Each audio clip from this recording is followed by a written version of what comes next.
Welcome back to the Bama Tailgate Show, SEC Championship Edition. Alabama and Georgia in the Dome again. And for the Crimson Tide, they try to beat Georgia for a second straight time. And to talk about it, we've got Chris Lowe from On3. Before we get there, though, I want to tell you guys about Sevierville. Visit Sevierville. Great time to hit the Smoky Mountains right now. You talk about Christmas, all the Christmas lights. Winterfest is underway. And I can't wait to get there. Going to do that myself here in a few weeks. You guys should too. When you head to the Smoky Mountains, it's only natural to visit Sevierville. Say it with me now. It ain't that hard. Sevierville. Give me some fin. Your Smokies start here. And then for those of you that are listening on radio, that is a talking bass. And he throws up his fin. Give me some fin. I'm going to give some fin to my friend here, Chris Lowe. He's been an awesome part of the show this year.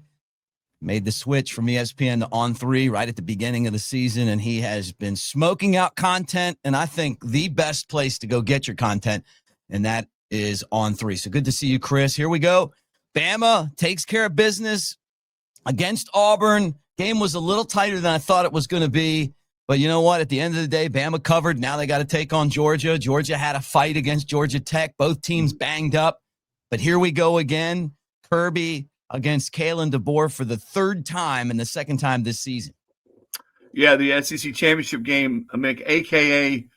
the Alabama-Georgia Invitational, because that's what it's become, man. These two teams are no strangers playing in the postseason, even in a national title game. Now, the faces have changed a little bit. Nick Saban's not standing on the sideline. But still, I think these two teams have, to me, epitomized the SEC in its strength over the last decade plus. And maybe it's only fitting that they play again this year. It will be the second time. I don't think either team – they met twice, in 21, I guess, or 23. But they met a lot. And I don't think either team is as good or talented as those two teams you met in Indy. They're good, but they're not as good. And they've sort of had to – they mirror each other in some ways that they've had to win some tough, ugly, grinded-out kind of games. You know, in some games, Georgia's given up a lot of points, the Tennessee game. Some games that neither team has been able to score. Georgia scored 16 last week against Georgia Tech. I was at the Iron Bowl last Saturday. Alabama did not play – what I would call an A football game, but they played well enough to win. And to me, what's been Bama's calling card is when they've had to make plays or make stands, when their defense has been called upon to, make a game-changing play, a turnover, even a defensive touchdown, they've been able to do it, Mick. And I think that when you go into the postseason, even though you maybe aren't the most talented team in the country, I don't think Bama is. I don't think Georgia is. I'd say that Ohio State is a more talented football team than both of them. And you might make a case that there are a couple more that are more talented. But both these teams, though, have found ways to win. And again, I think that goes back to what I was talking about a minute ago, the culture at each place, tradition, and the way the players just sort of seem to have a knack on both sides of doing what they need to do when they need to do it. And, I give Kalen DeBoer all the credit in the world. I really do. He was under big-time fire when the season started. And he has changed. He has changed. He's not changed as a person. Kalen is one of the most decent, good dudes that I know in coaching. But he has changed his approach and the way he's coached and communicated with his football team. I was talking to Deontay Lawson after the game Saturday, and he talked about it. And the way the players responded, the way Kalen and his staff tweak what they did, how they did it, their messaging to really get across to this football team. And it's paid dividends. So coaches, even as successful as Kalen, he played for the national title last year. He's won everywhere he's been. The best coaches always evolve. They always adapt to their situations. And coaching at Bama is different than coaching at Washington. And again, to Kalen's credit and his staff's credit, they were able to make that transition, and here they are again playing for, another SEC title, and to get to the playoff after missing it last year. That was a big deal. If you'd have told me before the season, Mick, or any Bama fan said, "Hey, Bama's not going to make the playoff for a second straight year," well, you know how that would have gone over Tuscaloosa, like the old proverbial, you know what, in the punch bowl. And so here they got a shot. And I think they're in anyway. Greg Byrne, Bama's AD, cornered me after the game Saturday and said, there's no way we're not already in. And I'm like, no, I don't see the committee, as goofy as it's been, penalizing a team that gets to its conference championship if it loses. Yeah. I mean, they didn't last year with SMU, and that kept Alabama out. So, you're going to keep Alabama out if they lose to Georgia, a team they've already beat, handed them their only loss this season. A tough team, one of the best teams in the country, consistently, maybe the best team since Nick Saban retired or even before that. But Bama, for some way or reason, some rhyme or reason, has figured out a way to beat these guys. They've won 11 out of 12. They've beaten them, pretty much the last few seasons. They've been good games. They've beaten them in this venue. They lost one time, and it was a rematch. So 10 out of 11, right? It's 10 out of 11 now. Do you think there's any kind of mental deal going with Georgia, or is it just been Bama's just been a touch better in these games? Well, they played better. I don't know if they've always been a better team, but they have played better and played bigger and bigger situations, I think is the way I would say it. Knowing Kirby Smart as I do, I don't think anything ever is really mental with him. But, it does sometimes wear off on the periphery to a program, to maybe people on the staff and to kids. Kids read about it. They know. I mean, a lot of these kids on Georgia's team, most of them haven't been around other than the one game this year earlier for a lot of these losses. But they hear about it. They read about it. It's, it's all over social media. So I do think that sometimes when you see one team have the other's number, the way Bama has Georgia, it does have somewhat of an impact. I don't think for Kirby and the way he prepares his football team, how ready they won't be for this game, I don't think it will, because Kirby has created, the kind of mechanism there in Athens with that football team that they're always ready to go. Now, they don't play maybe A+ football all the time, but you just hardly ever see a Georgia football team that goes into a game, certainly on a big stage like this, and isn't focused and ready and wants to be, as Kirby says, the hunter. So it's going to be a good game. And I think the fact that Bama has sort of dominated, they have dominated this series, adds spice to it. It does. Now, Kirby would have never in a million years would admit that he really wants to beat Alabama's backside because they've beaten his backside. We're the only team that has. I mean, his run's been incredible, but it's always that one, even in life, man, there's that one thing that bothers you. You just can't shake. And for George and Kirby, it's been Alabama. Even after Nick retired, I mean, Kalen's beaten him 2 straight years, and the competitor that Kirby is and just how dialed in he is to being the best and winning championships and getting his team to play at their best. That's something that's, I guarantee it's something down deep that's eating at him. Yeah. Look, I mean, and sometimes when you want something really bad, it becomes that much harder to get.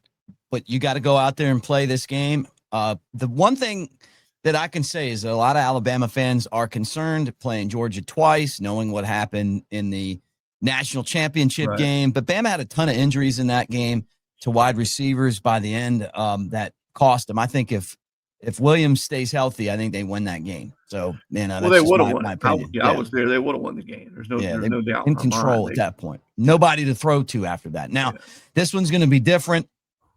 You got a lot of injuries here. You talked about it. Bama loses. We feel like they're in. The committee moved them in front of Notre Dame in the standings, which should have happened anyway before that. But another win against another, which I feel like is a tough opponent, playing Auburn on the road. But now you got to play Georgia twice. We talked about Kirby and DeBoer. I look at this and go, look, DeBoer beat Dan Lanning twice when he was at Washington in that championship game. And I believe it was the championship game that year in Oregon. I don't know. All I know is that no one thought that Washington could beat Oregon twice that year, and he did it, right? So it's not like the guy doesn't have precedence. Well, look at his record against ranked teams. nobody. I don't think any active coach in football has a better record against nationally ranked teams than Kalen. And those, to me, now I understand what teams ranked at the time of the game. Sometimes teams fall off, but I still think that counts for something. When you play them, that team is good enough at that point to be a nationally ranked team. It is hard. If you look back at other examples, Mick, it is really hard to beat a team twice in a season. Win that second game. Of course, it's not going to be anything other than a postseason game. You go back to 11 when Bama and LSU played twice. LSU, both those teams were much more talented than these two teams. That 11 Bama team and 11 LSU team, 40-some draft picks off those two teams, something just incredible.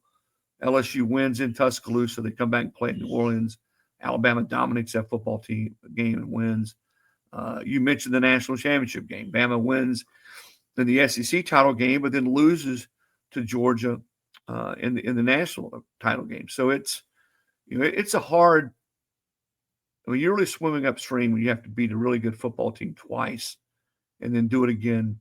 And I'm sure there's other examples of games.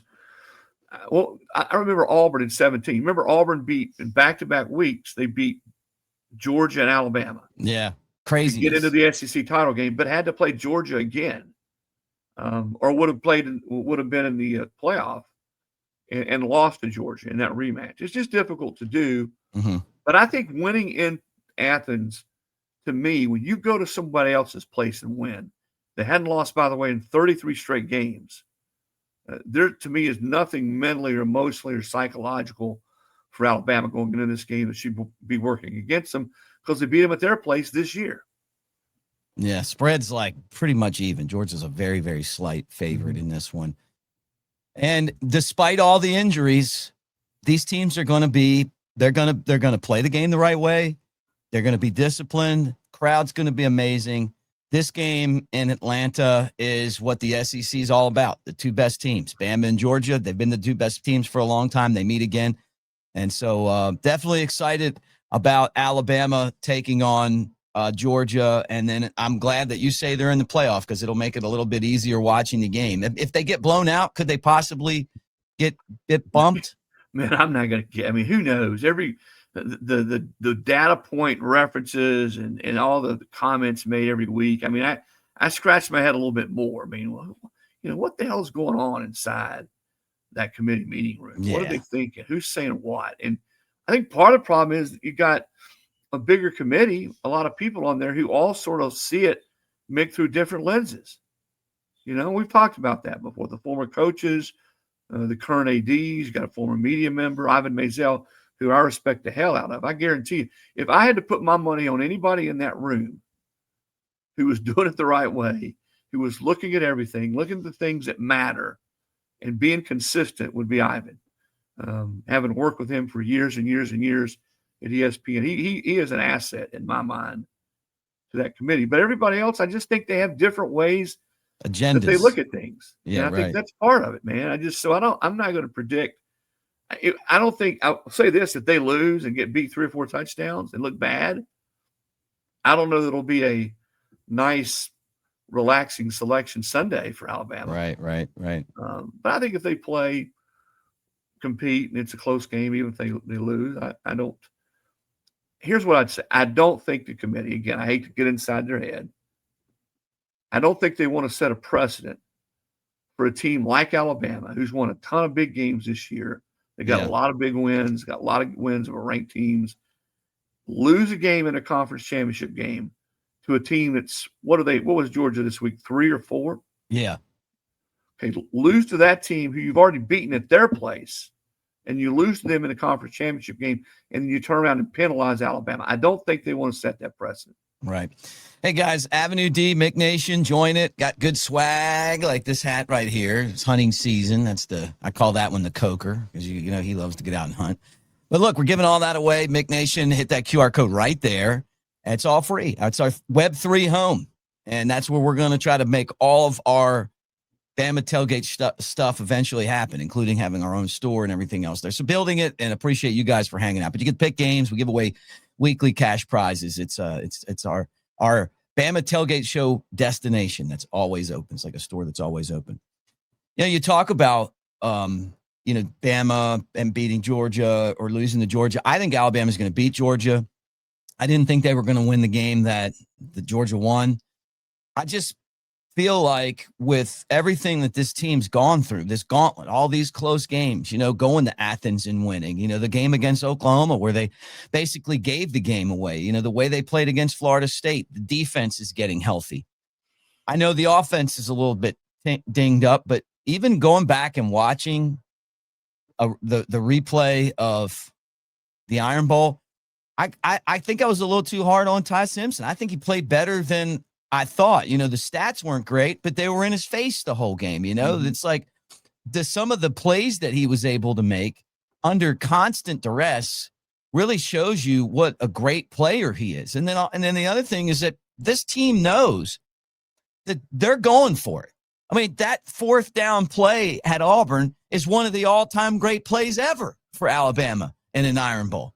And the further you get away from it, you look back and you're like, man, we went for it after having a grueling 15-play drive on 4th and 2, and Simpson dotted the I for a touchdown to beat Auburn on the road, right? I feel like Bama's got a lot of momentum and confidence. I think Georgia's a great team too, but I feel really good about Alabama's chances in this game. Yeah, I think there's a connectivity right now with Kalen and his football team. I was there, and you're right. Immediately when that pass fell incomplete on 3rd down, he's waving to keep the offense out there. There was zero hesitation. None. And remember, all they had to do was kick a field goal. It was a tie game. Field goal puts them ahead at that point. And I think, again, that's sort of the mindset of this team has been now for a long time. I think going back to not that it wasn't like that going into the season, but I think after that FSU game, and Kalen himself has used these words to me, there's just been a harder edge. And I think you saw that in that game the other night, even when they don't play their best football. But you're right. Ty has made a lot of off-script plays this year, Mick, that have made difference-making plays in games. I don't think they've been bad. I don't think Alabama has been great in the offensive line this year. Mm-mm. And I think you could point to numbers, rushing numbers, and him being on the run some that would back that up. But he's been really good, and he's been good in clutch situations. To me, the biggest difference, though, in Alabama of what they've been able to do is the way Kane Womack's defense has played. Yes. In particular in the second half. They've been really good. And you go look at their 4th quarter numbers, and I know I talked to him tonight. He was upset about some of the explosive plays they gave up in that game to Auburn.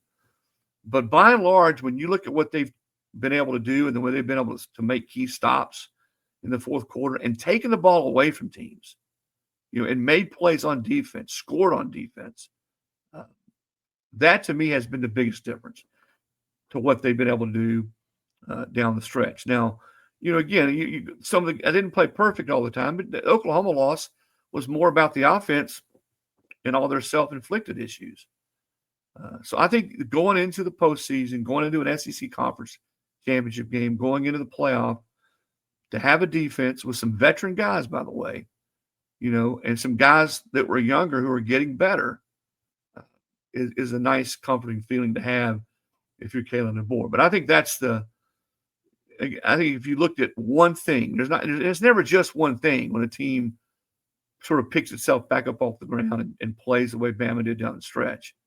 It's the way they played on defense, the pride they played with, their ability to be clutch in key situations.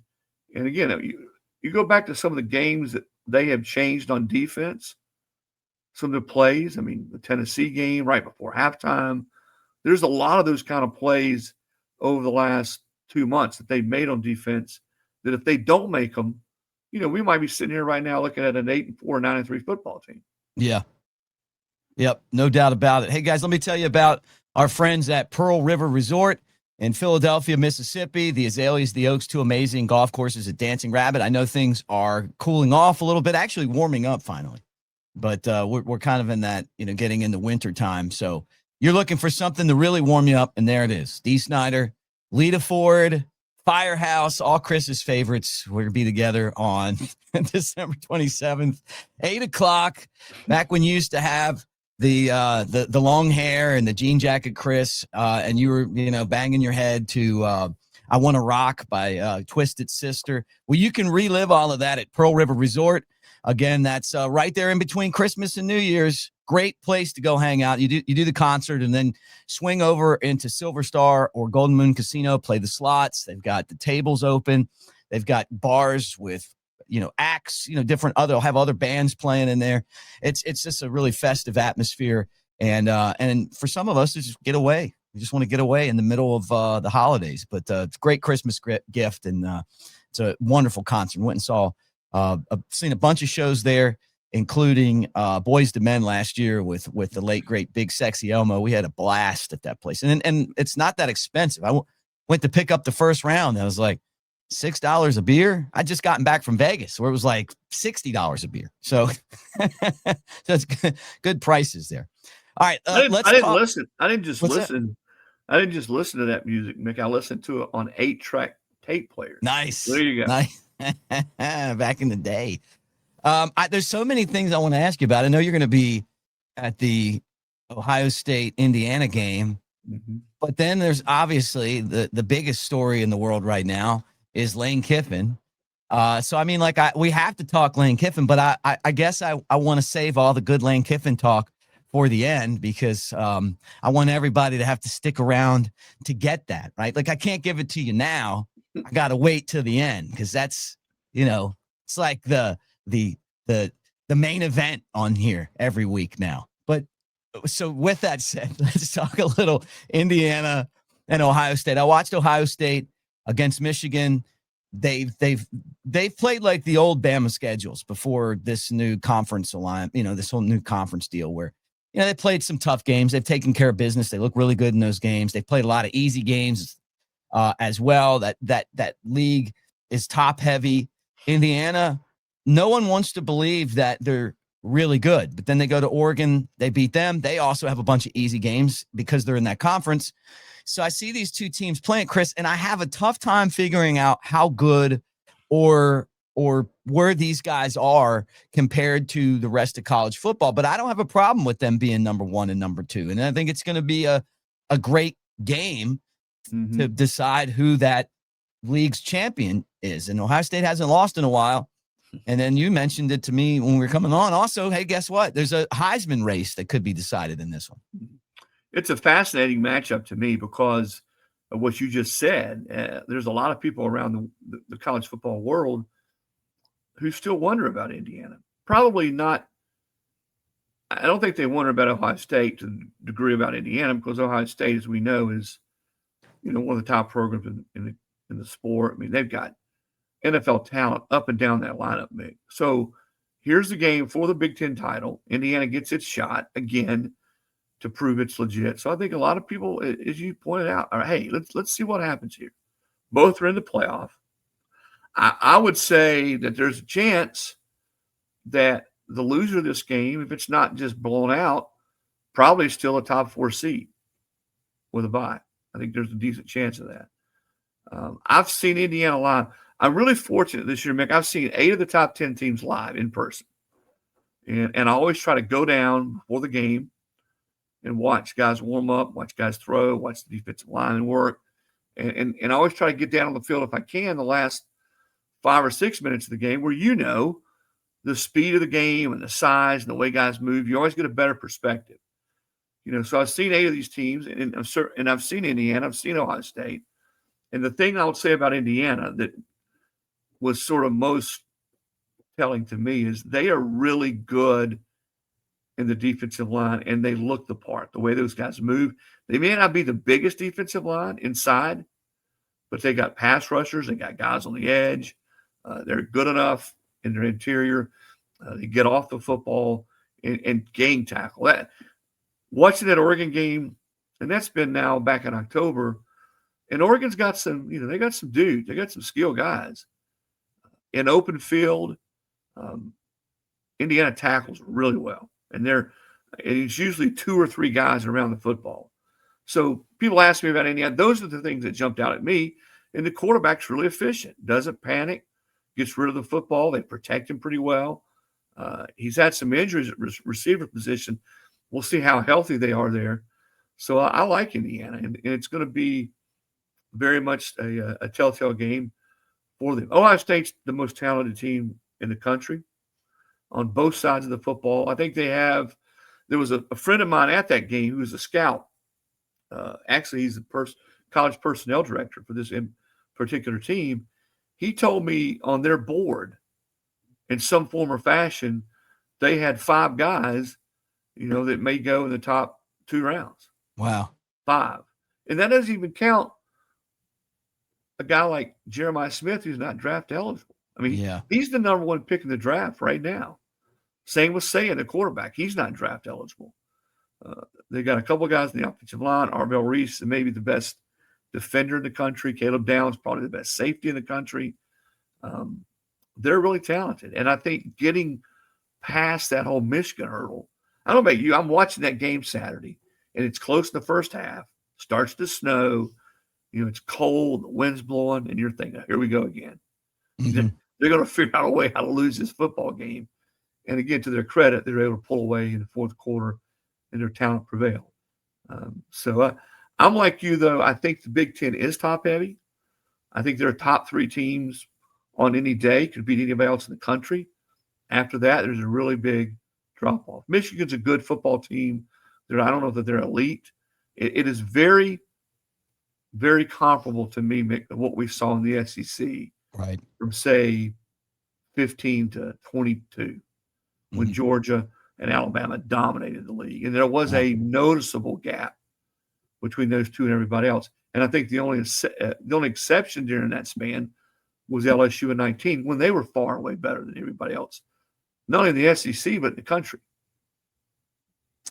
Yeah, I'm curious, man. I mean, to see how this one, I can't wait to get to the college football playoff and see how they seed it. I hope they don't F it up like they did last year, where they put the 2 best teams against each other, which was Ohio State and Oregon in the first round. Yeah. And then they had like these scrubs and, that hopefully they have it where Indiana's playing against somebody from the SEC. Ohio State will probably get a bye. And I'll tell you, you said something there that tells me that Ohio State, if somebody is going to have to beat them to win the national championship, because you look back at the teams that win, they're always dotted with superstars, first and second round picks. I mean, look at the Alabama teams that won. And so that tells me that, guess what? If you want to win this thing, you're going to have to beat them. Not saying that they won't lose, because those teams do lose sometimes, but you have to play one heck of a game to get them. Mm-hmm. And so I'm guessing that for me, I'm going to say that Ohio State now is my favorite to win it. And if anybody wants to get them, they'll beat them. They're going to have to do it to win. Yeah, I would say as far as screwing up the seeding, thank goodness that they tweaked that, and we're not going to have, the conference champions hosting. So I think there's a lesser chance, Mick, that we'll see screwy seeding like we did last year. Let's hope anyway. As for talent rising to the top come this time of year, I agree. And I think there's quarterback, most important position on the field or court, any sport out there. And then there's defensive line. I mean, you go back to town.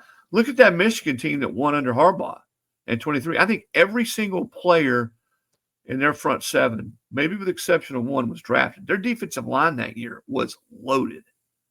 I mean, Bama couldn't block them. Yeah. Last year, Ohio State, you look at their defensive front last year. Look at their front 7 last year and how good they were. So I always look at quarterback and defensive line. And I think when you go back through the teams that have won it over the last few years, those Georgia front 7s, in 21 and 22, that's almost always the common denominator. Mm-hmm. How good a team is up front defensively, and certainly having guys that can wreck it for you on the edge, or when I say wreck the other team on the edge. And I'm trying to sort in my mind now, go back through the last 5, 6, 7 national champions. And I can't think. Can you think of one that was just okay? No. In their defensive front or front 7? I mean, nope. They all, to me, were pretty much elite. And then you have, and then it's the other factor that I point out, it's quarterback. 19, Joe Burrow was on another planet. Yep. And, so to me, it's always those two factors. So people say, who's going to win it? Who's best equipped? I look at front seven on defense, defensive line in particular, and the quarterback. And I think all these teams we've talked about are at least fall into that category. I don't know that Gunnar Stockton is going to play 10 years in the NFL and be a first or second round draft pick. Probably not. No. I don't know where Ty gets picked. But both those kids in particular have played really big when their teams have needed to play this year, Stockton and Simpson. Guys, let me tell you about this right here. Look at this right here. You got to get one of these in your house. Maybe you don't get a Steely. Maybe you're not a big deadhead like me.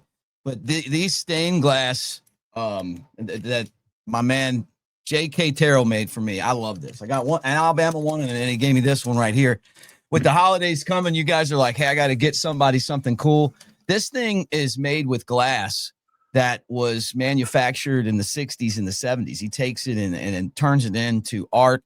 He does the moon winks. He's got a bunch of cool ones, but this is one of those partners that's near and dear to my heart because I love this kind of stuff. And I love giving people gifts that you can't just go buy at the store. Like this is a handmade, everyone's going to be slightly different type thing. So look at Brown Shed Glass Studio and maybe you have somebody in your life that you're thinking about and you're like, this would be perfect for them, especially with the holiday season coming.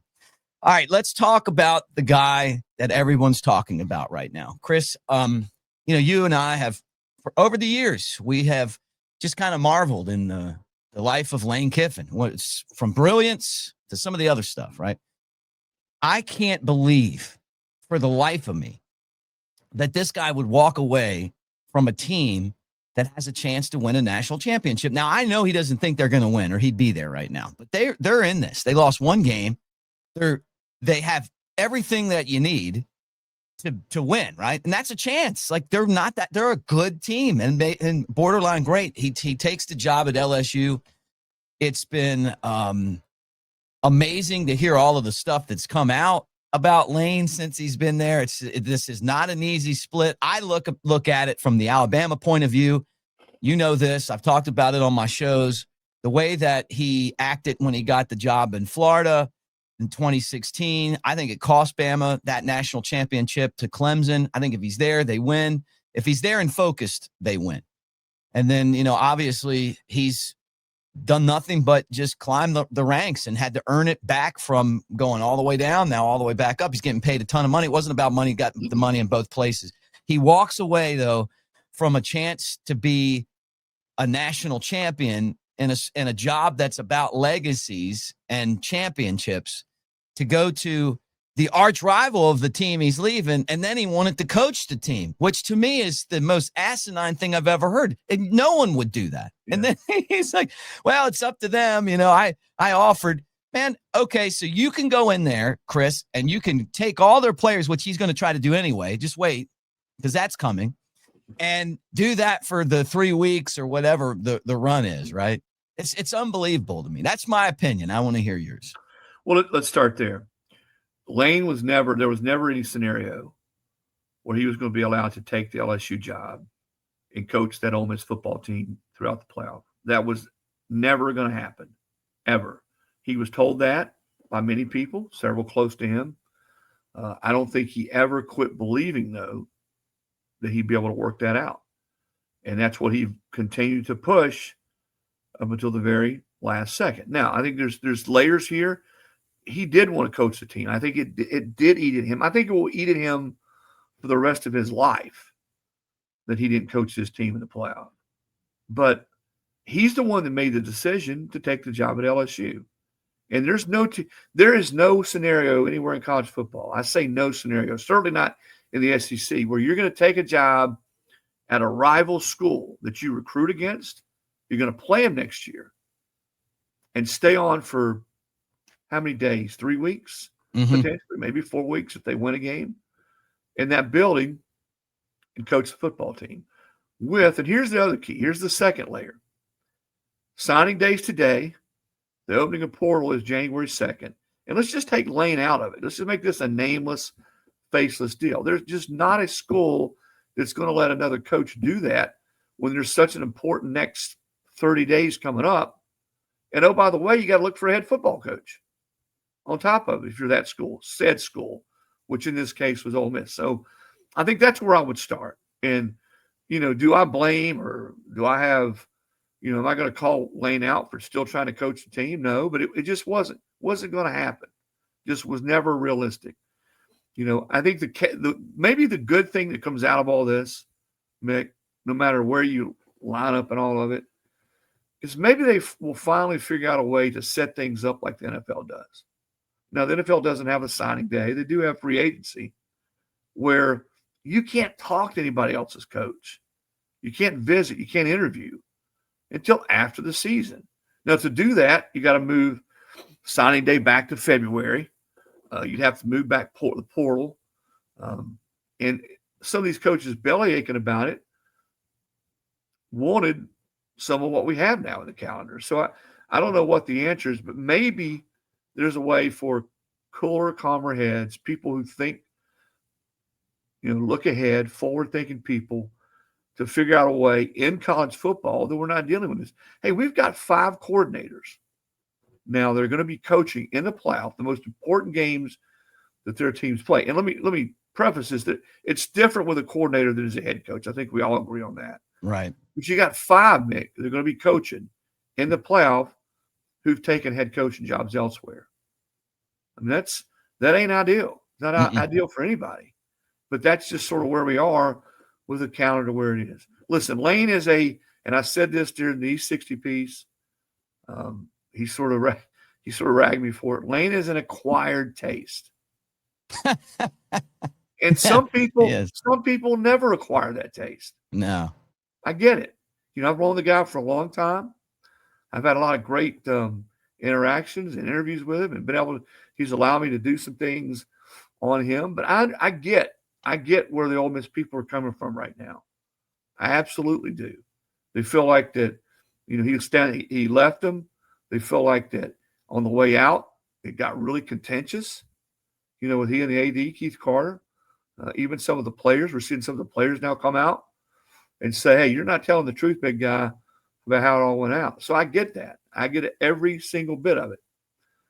But I think when you're close to a situation as a fan base, I don't care if you're at Tennessee or Bama or Ole Miss, you don't remember maybe some of the things that did happen on that person's watch. I mean, Ole Miss is a much better football program now than it was when he got there. Yeah. He had success there that they never have had sustained. Now, in the 60s, they were great under Johnny Vaught, but to win 10 games and, to break through and to beat an LSU, to beat a Georgia. Now, they didn't beat Alabama, to beat a Tennessee.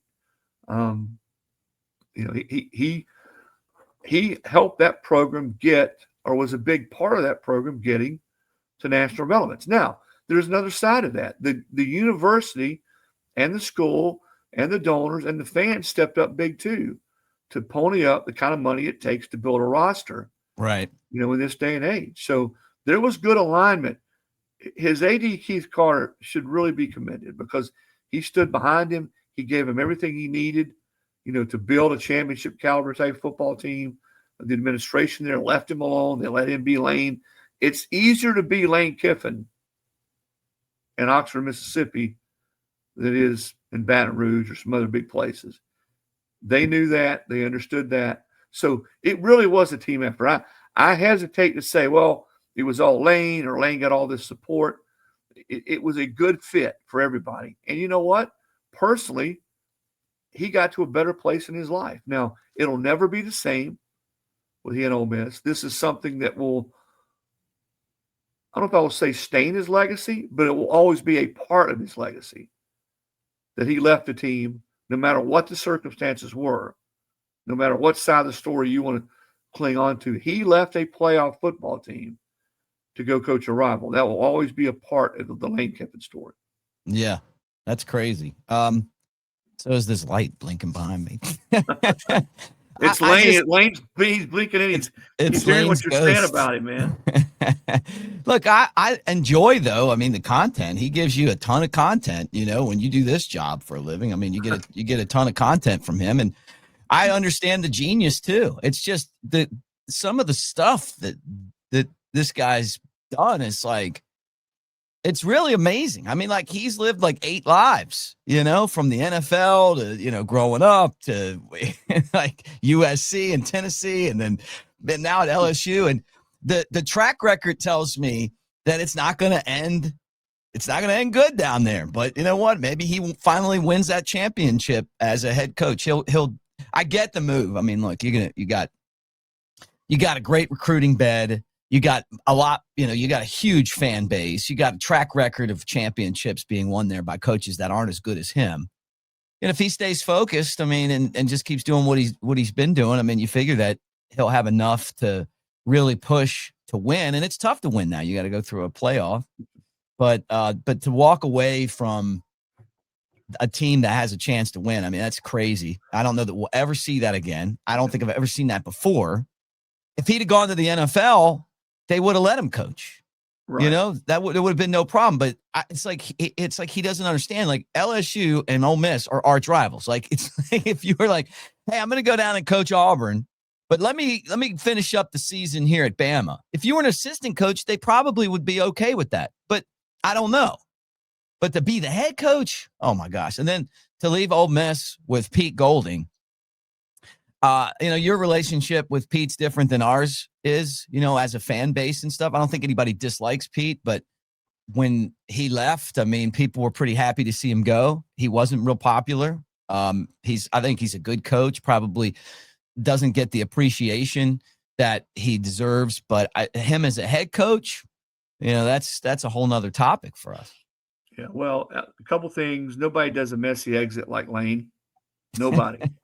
I mean, the Raiders, Tennessee, USC, Alabama, when Nick fired him the week before the championship game, and now Ole Miss.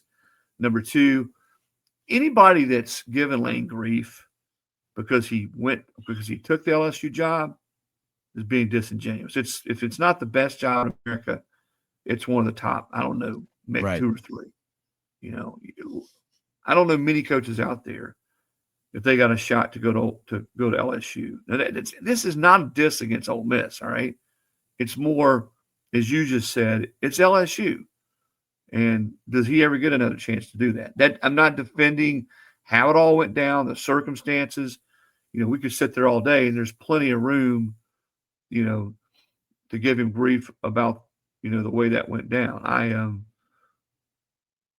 think this is always going to be something that sticks with him. Now, if he goes to LSU, wins a natty, couple natties, couple SEC titles, takes LSU deep in the playoffs, they're recruiting like gangbusters, then most people probably remember less of this story, because that in college football, it's sort of, what have you done for me lately? And what you've done, period. What's the Parcells line? You are what your record says you are. Amen. And he has not won he's not won a championship. He did win one at Florida Atlantic Conference USA, but he has yet to play in the SEC title game. He has not won a title, but he did get this team to the playoff, which is a historic season for Ole Miss. But there's more out there for him. And I think ultimately, when we write the Lane Kiffin book, here's a few more chapters that still have to be written.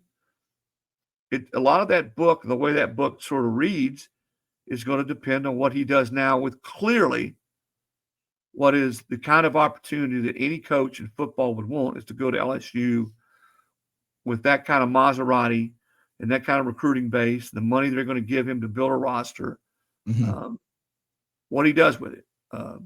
He didn't know it. And people say, wait a minute, he went to USC. Yeah, that's not fair, because when he went to USC, they were stricken with NCAA sanctions. That's not the case at LSU. He has got the platform. He's got, as Mal Moore used to say when they hired Nick Saban, he's got the stroke to do and win as much as anybody could possibly win. We'll see how he does with it. Pete Golding, maybe Ole Miss is in a little bit of a corner here, getting ready to play the playoff and everything going on with the signing day. And I think that the players, obviously, you go back and look at that video, the players are obviously on board. These things, sometimes they work well. I mean, you go back to Zach Arnett, which again is not fair. Mike Leach had just died. They were in a horrible position. Feels the same way though, in that right. kind of like I've compared those two together myself. That is exactly what's going on here, because you can't pick. When Mike Leach died, you can't just, they didn't feel like they could go out and get rid of his staff, right? Yeah, they wanted to kind of keep it going. They had signing day. There's a lot of the same circumstances. The difference is Ole Miss is getting ready to play in the playoff. Mm-hmm. And you don't want to do anything, that's going to disrupt that. Ultimately, we'll see. I mean, I know a lot of people, hey, you look at what Lane did at Ole Miss with Pete versus without him. I mean, the numbers will bear out just how valuable he's been to that program. I remember when Saban hired him. I remember talking to Nick about it. When he hired him from, I guess, was it UTSA? And no one knew who Pete Golding was, but Nick had sort of found him and liked him and talked to some people. And, he's got to prove now that he's a head coach, as you just said. I think he's had success as a coordinator. Some Alabama people might disagree. Certainly not when he first got to Ole Miss. They were awful on defense. But sometimes the defensive coordinator for Lane Kiffin, that's not the easiest job in the world. No. But they've certainly gotten better. And you look at their last 2 years, what they've been able to do and sort of his contribution. But it absolutely is a fair question that what is he going to be like as a head coach? And we're going to find out pretty soon, because these next few games are one game anyway. If they win that, there's more how he handles his football team on the biggest of stages. Yep. And we had fun with Kelce through the entire thing. Like every week when Lane Kiffin was the favorite to be at Florida, when he was the favorite to be at LSU. And I'm going to tell you this, I think he was going to Florida up until about 2 weeks ago. I'm with Kelce when I started noticing a shift. LSU came in with the big cash. Just my opinion, Chris, do you think there was any, and just quickly, I mean, do you think there was any smoke to him going there? Or any fire to the smoke that he would possibly end up there? Because I that's where I thought he was going to go up until kind of late in the game. No, he was always very interested in Florida. I mean, he has a lot of reverence for the school and for Spurrier's legacy. His former wife Layla is from there. Went to school there. Her dad was an All-American there, John Reeves. So they're recruiting in that state. So, yeah, absolutely. I think the game changed, though, Mick. I'll tell you where it changed. It changed because I actually had contact with him later that day when LSU fired Brian Kelly. It's like, whoa, they're really going to do it? LSU's moving on. His agent, Jimmy Sexton, has been very close for a long time with Verge Osbury, the new AD there at LSU. Jimmy obviously represents Nick Saban. And I don't think there was any question that everybody Lane talked to, not just them, Nick Saban, Pete Carroll, other guys who played there, former players. He talked to a lot of former players at LSU, tons of them.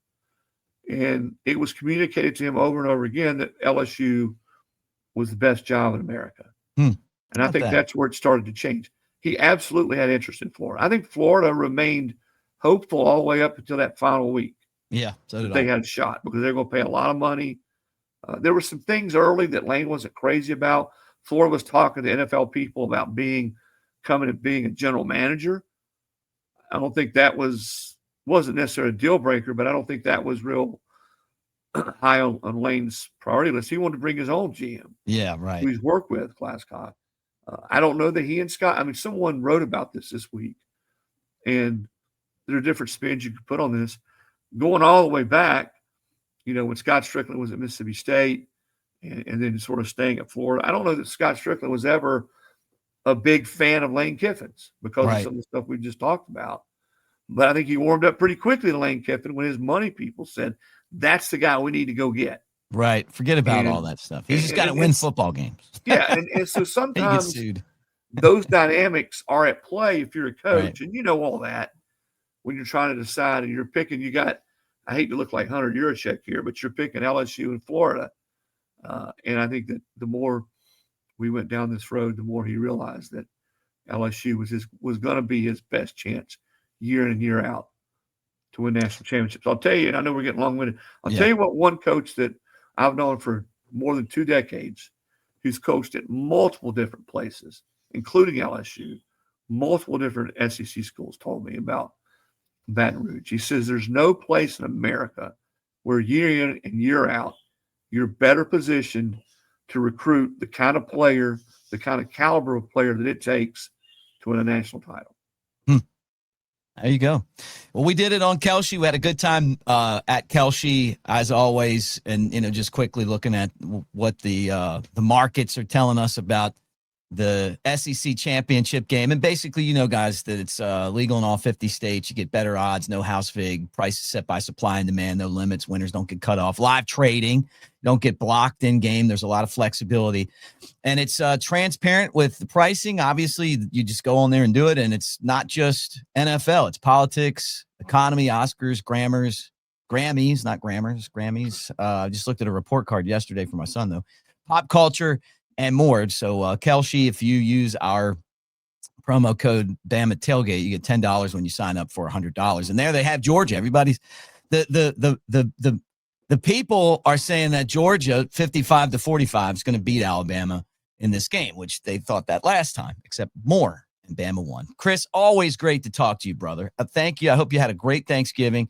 Tell everyone about how to catch you with On 3 and Rivals right now. I saw they're having a great deal if you want to sign up. And with signing day here, I'm going to be looking at On 3 and the Bama On 3 site constantly to see who signed, make sure we don't have any flips and all that stuff. But you're on there. Yeah, the great Tyler Watts. You got to give Tyler a shout out, man. I wouldn't, Tim Watts. I'm sorry, Tim.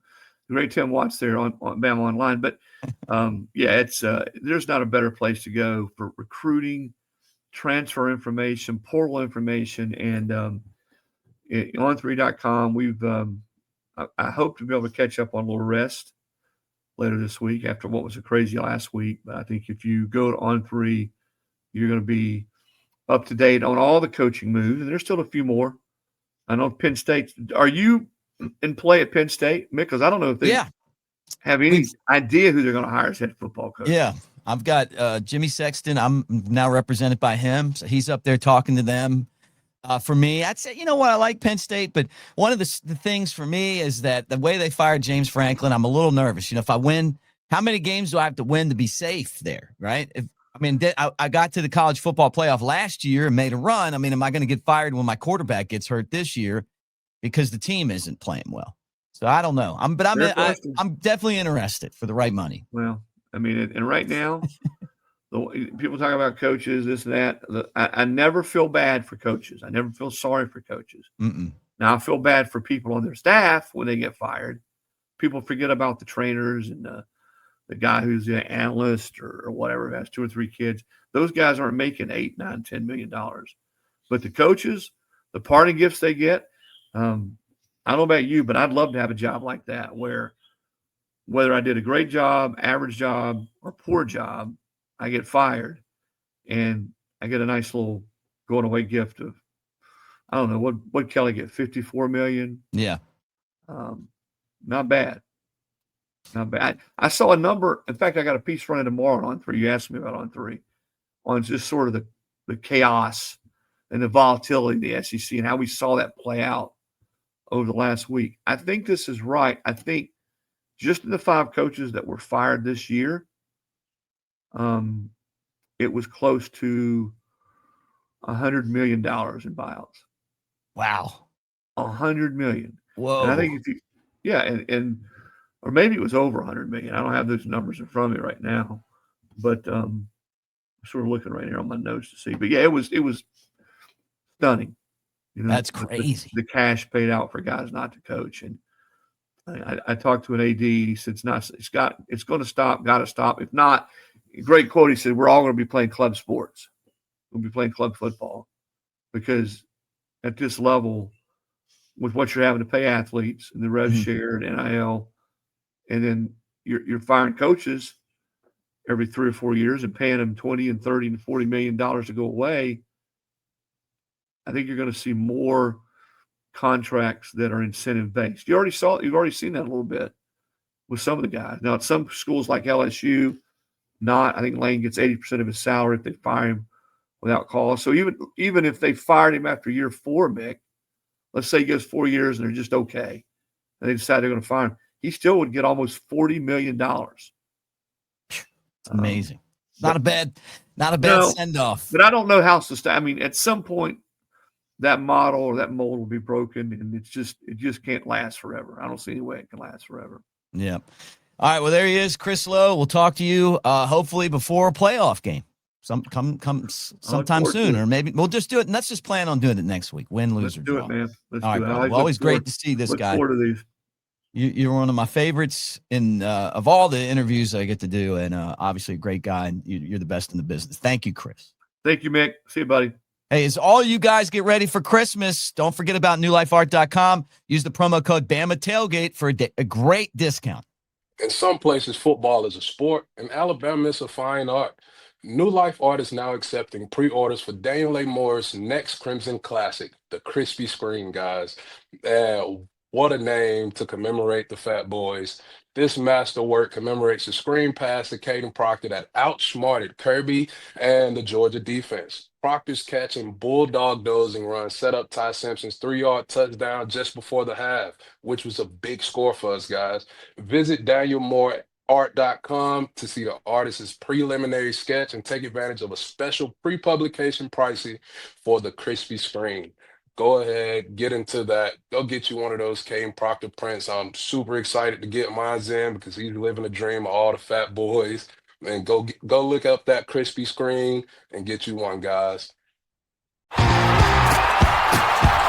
I may not suit up on Saturdays anymore, but I'm still in the game. Let's roll. In here, I call the plays, make adjustments, and lay it on the line. Want to feel that fire, that rush? Then you've got to get in the game. I used to say it in the tunnel, and I still say it now. Let's roll.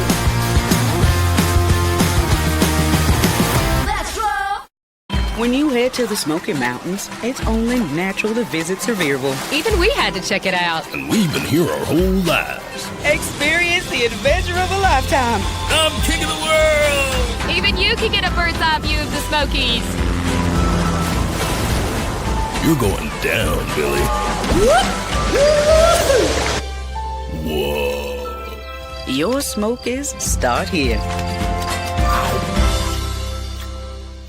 We're presented by Bod Coach, and you can tell I'm slimming up over here, and it's because of Bod Coach. This is absolutely amazing.